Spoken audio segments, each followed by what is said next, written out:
Hey, what's up, everybody? It's just Charles Sabansi. I want to welcome you guys to another episode of the DREAMERSPRO Show, where we cover everything from sports, hot topics, classic debates, entertainment, when we give you guys a fresh perspective on things. And I was here, man. Today we got a hell of a show for you guys. But before we get into it, please make sure you like the video and subscribe to the channel. Also, if you want to follow me on Instagram, my name is Charles Sabansi. My handle is CTABANZ.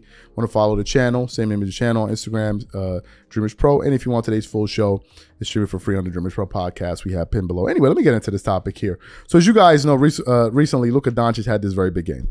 He scored 73 points against the Atlanta Hawks. Joel Embiid also had another 70-point game. I think Devin Booker had a 62-point game, and I think they lost in that game. And we're seeing a lot of high-scoring games in the NBA. Me personally, on a personal level, I'm not really impressed with it because of the inflated scoring. The game is so tilted. It's so tilted toward offense that it's no longer enjoyable. It doesn't seem like what these guys are doing is groundbreaking, given the way the teams play, right? I remember when Kobe scored 81 when teams were averaging about 100 points per game, 101, 102, whatever it was. Now teams are averaging 114 points per game. That's not really that's not that impressive to me. I'm sorry. There are more possessions. Guys are not playing defense. So to me, it's not that big a deal. Not to say that, you know, just because somebody scores 70, you take it off the record books. No, they score 70. But if you're asking me as somebody that saw Kobe, Allen Iverson, Tracy McGrady, and these guys putting up buckets, Shaq, I'm just not impressed with it, and that's just how I feel about it. So what happened? Stephen A. Smith, as you guys know, is someone that loves offense, right? He's always going to be tilting towards players that are prone to score a lot of points and stuff like that. So what happened after Luka Doncic's historic night? They were talking about this on ESPN, and I think Bob Myers was there, Michael Wilbon was there, Malika Andrews was anchoring the panel, and Stephen A. Smith was there. So everybody was talking about it. And then when it came time for Stephen A. Smith to talk about it, he pretty much went off and said that, listen, he's not impressed and he thinks it was an absolute disgrace. But before we even get into those comments, this video is brought to you by our sponsor, Prize Picks. Prize Picks is really simple. Instead of just selecting a team, you just select 2 or more players, pick more or less their projected stats, and then you place your entry. For example, this week, I'm selecting 2 entries.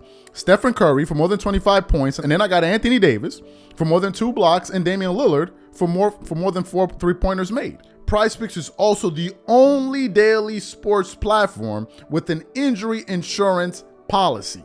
So for example, if you have a player who gets injured in the first half and doesn't return to the second half, that player gets automatically rebooted.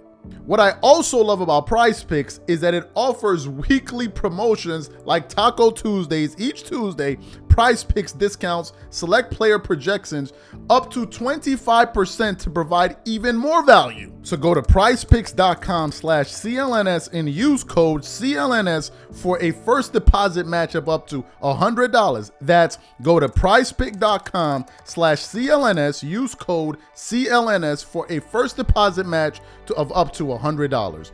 And once again, once you support this sponsor, you're supporting this channel. Thank you. So what we want to do is quickly play what Stephen A. Smith had to say about Luka Doncic's performance, and then we're going to come back and continue on the show. Take a listen to what he had to say here. Stephen A. looks skeptical. Because first of all, a couple of things. I'm very upset that we start off the show with me and Bob Myers agreeing on something. I don't like it.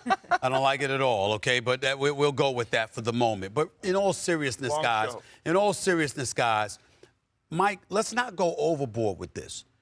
The fans want this? No, the league wanted it.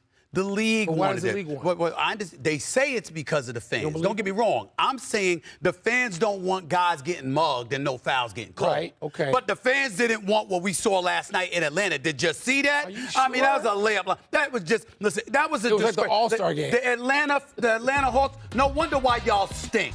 Did you see how they played defense last night? I mean, this is not Joel Embiid who played Billy Ball because you know what, you have a thin Victor Wembanyama on you. We understand that. We expect that.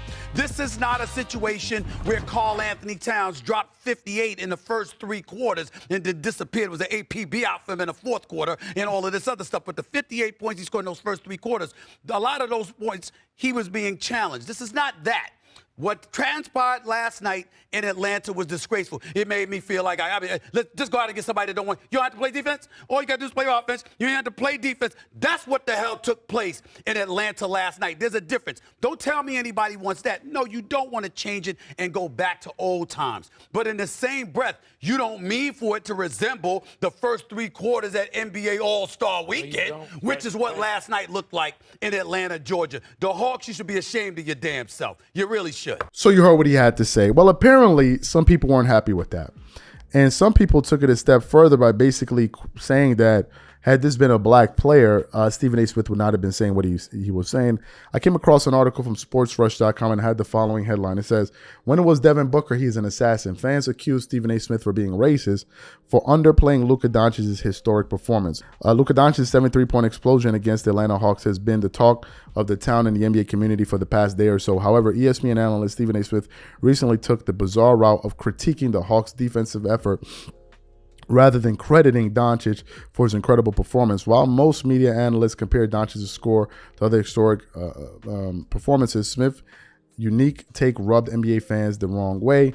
And then Smith said what he had to say. So let me just read through some of the comments that were said in response to him. One person said, because he's white, Stephen, just say it. Another person said, this dude had the most efficient, high-scoring game in history. He wasn't chucking or being selfish. It was the perfect game. Unfortunately, Luka's skin color doesn't work for Stephen A. Smith and a bunch of other media members. That was just one post. Another person said, Stephen A. Smith has been quite obvious racist when it comes to basketball, at least for quite a long time. Shaq is also like this. If Luka was black and American, the media would treat him completely differently. They don't want a white guy being this good. Another person said, where was this reaction whenever Embiid, Cat, etc. went off for crazy numbers? We all know why the reaction toward Luka is the way it is. However, he is correct in his no defense thing. I am tired of ticky-tack fouls and awful defense like the All-Star game. So that's what some people had to say about Stephen A. Smith. What are my thoughts about this? First of all, is Stephen A. Smith racist? I don't know. I don't think he is. Can I understand these people making these comments? Well, sure I can. I can. Right? See, this is why I always get surprised when people act like as if they don't support their own group or their own ethnic group of people. I'm like, cut the bull, you know what? Stop trying to act like, cut the bull, you know what? Like, oh, you're being a race bait. You stop you know what I want to say. Everyone supports their group, please. Otherwise, why would the World Cup have any significance? No, answer the question. Why would the World Cup have any significance if people were nationalistic? If they didn't want to see their own countrymen do well? Like, what are we talking about? There are different companies around the world where you see different people from different groups controlling them, and they're going to hire their people. This is a bloody fact of life. So for people to act like it doesn't exist, I never take these people seriously. They should never be taken seriously because every group does it. Every group. I don't care you could be white, black, blue, green, whatever. White people do it. Black people do it. Everybody does it. So obviously I can understand that. They want to see a white player do well. Hello, white folks want to see a white player do well. Why is this a shock? It should not be. It's human nature. I'm not surprised by it. I'm not, oh my God, what's going on? Oh, how is this? No, it's a human thing. I like cars. I follow Formula One. I support Hamilton. I think he's a great driver, but I'm glad to see a brother do well. Now, does that make me racist against other people? No. It means I like to see somebody that looks like me do well, like everybody else. So I understand what they're saying. Could it be true? Yes, it could be true. These are my thoughts. Whatever you guys think, please leave your thoughts and comments in the comment section. We catch you on the next show. Peace.